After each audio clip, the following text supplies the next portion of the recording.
ಈ ಸ್ವತ್ತು ಖಾತೆ ಬದಲಾವಣೆಗೆ ಸಾರ್ವಜನಿಕರಿಂದ ಹಣ ವಸೂಲಿ ಆರೋಪದ ಹಿನ್ನೆಲೆ ದಾವಣಗೆರೆ ಮಹಾನಗರ ಪಾಲಿಕೆ ವಲಯ 1ರಲ್ಲಿ ಲೋಕಾಯುಕ್ತ ಅಧಿಕಾರಿಗಳು ದಾಳಿ ಮಾಡಿದ್ದಾರೆ. ರಾಜೀವ್ ಗಾಂಧಿ ಬಡಾವಣೆಯಲ್ಲಿರುವ ಮಹಾನಗರ ಪಾಲಿಕೆ ಮೇಲೆ ದಾಳಿಯಾಗಿದ್ದು 8ಕ್ಕೂ ಅಧಿಕ ಲೋಕಾಯುಕ್ತ ಅಧಿಕಾರಿಗಳು ಪರಿಶೀಲನೆ ನಡೆಸಿದ್ದಾರೆ. ಈ ಸ್ವತ್ತು ಖಾತೆ ಬದಲಾವಣೆಗೆ ಹಣ ಪಡಿತಾ ಇರುವ ಸಾರ್ವಜನಿಕರಿಂದ ದೂರು ಬಂದಂತಹ ಹಿನ್ನೆಲೆ ಲೋಕಾಯುಕ್ತ ಅಧಿಕಾರಿಗಳು ಅಖಾಡಕ್ಕೆ ಇಳಿದು ಪರಿಶೀಲನೆ ನಡೆಸಿದ್ದಾರೆ.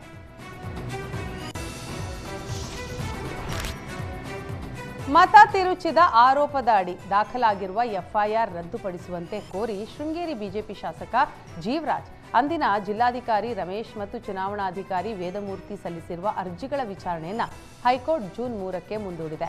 ನ್ಯಾಯಮೂರ್ತಿ ವಿ ಶ್ರೀಶಾನಂದ ರಜಾಕಾಲದ ಏಕಸದಸ್ಯ ನ್ಯಾಯಪೀಠದಲ್ಲಿ ಅರ್ಜಿಗಳ ವಿಚಾರಣೆ ನಡೆಯಿತು. ಈ ವೇಳೆ ದೂರುದಾರ ಸುಧೀರ್ ಕುಮಾರ್ ಮುರೊಳ್ಳಿ ಪರ ವಕೀಲರು ಆಕ್ಷೇಪಣೆ ಸಲ್ಲಿಸಲು ಜೂನ್ 3ರವರೆಗೆ ಸಮಯ ನೀಡಬೇಕು ಅಂತ ಮನವಿ ಮಾಡಿದರು.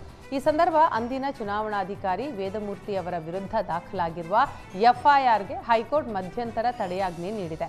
ನಂತರ ಎಲ್ಲ ಅರ್ಜಿಗಳ ವಿಚಾರಣೆಯನ್ನು ಜೂನ್ 3ಕ್ಕೆ ಮುಂದೂಡಿ ನ್ಯಾಯಪೀಠ ಆದೇಶಿಸಿದೆ.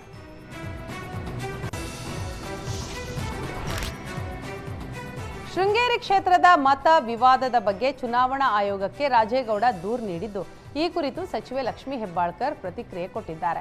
ಈಗಾಗಲೇ ಸಿಎಂ ಡಿಸಿಎಂ ಇದರ ಬಗ್ಗೆ ವಿವರವಾಗಿ ಹೇಳಿದ್ದಾರೆ. ಯಾವ ರೀತಿ ತಿದ್ದಿದ್ದಾರೆ ಅಂತೆಲ್ಲ ವಿವರವಾಗಿ ಸಿಎಂ ಹೇಳಿದ್ದಾರೆ. ಜೀವರಾಜ್ ಮೇಲೆ ಎಫ್ಐಆರ್ ಕೂಡ ಆಗಿದೆ. ನೋಡೋಣ ಮುಂದೇನಾಗುತ್ತೆ ಅಂತ. ಕಾನೂನು ಪ್ರಕಾರ ಏನು ಕ್ರಮ ತೆಗೆದುಕೊಳ್ತಾರೆ. ಪ್ರಜಾಪ್ರಭುತ್ವ ಉಳಿಸಬೇಕಾಗತ್ತೆ.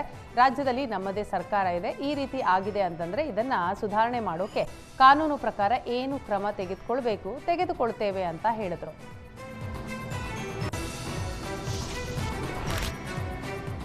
ರನ್ಯಾರಾವ್ ಗೋಲ್ಡ್ ಸ್ಮಗ್ಲಿಂಗ್ ಪ್ರಕರಣದಲ್ಲಿ ಐಪಿಎಸ್ ಅಧಿಕಾರಿ ರಾಮಚಂದ್ರ ರಾವ್ಗೆ ಕ್ಲೀನ್ ಚಿಟ್ ಸಿಕ್ಕಿದೆ.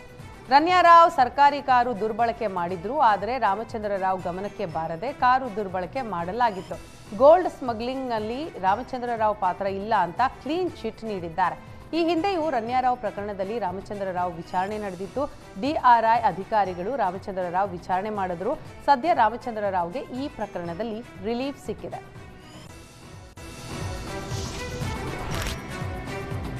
ಖಾತೆಗೆ ಹಣ ಜಮೆಯಾದ ಕ್ಷಣಾರ್ಧದಲ್ಲಿ 1 ಲಕ್ಷ ಹಣ ಸೈಬರ್ ಚೋರರ ಪಾಲಾಗಿದೆ. ಚಿಕ್ಕಮಗಳೂರು ನಗರದಲ್ಲಿ ಘಟನೆ ನಡೆದಿದೆ. ವಕೀಲ ಚಿನ್ನ ಅಡವಿಟ್ಟು ಬ್ಯಾಂಕ್ ಆವರಣದಲ್ಲಿದ್ದಾಗಲೇ ಖಾತೆಗೆ ಸೈಬರ್ ವಂಚಕರು ಕನ್ನ ಹಾಕಿದ್ದಾರೆ.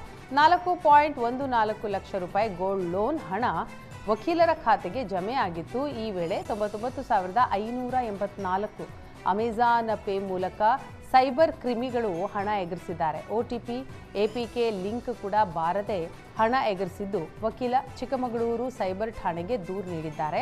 ಸದ್ಯ ಪೊಲೀಸರು ತನಿಖೆಯನ್ನು ಮುಂದುವರೆಸಿದ್ದಾರೆ.